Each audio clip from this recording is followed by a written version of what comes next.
come chef della Regione Veneto io chiedo una cosa normalissima: riaprire i nostri ristoranti, le nostre osterie, i nostri locali. Stiamo morendo, ridimensionati. siamo ormai a Ragogna e siamo ormai presi per la gola.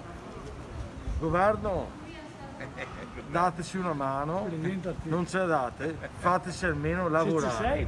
La nostra mano è questa e lavoriamo sempre. Massimo Birello e non ci sono problemi.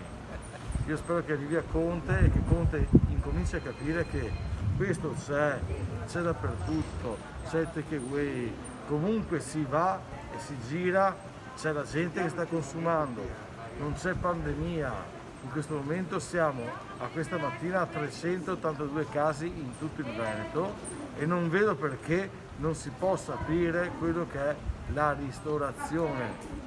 Ci state facendo morire di fame, nessun tipo di aiuto, cassa integrazione mia a livello di stipendio di marzo ancora da percepire. Dovete capire che è finita la festa, altrimenti andiamo tutti a Roma.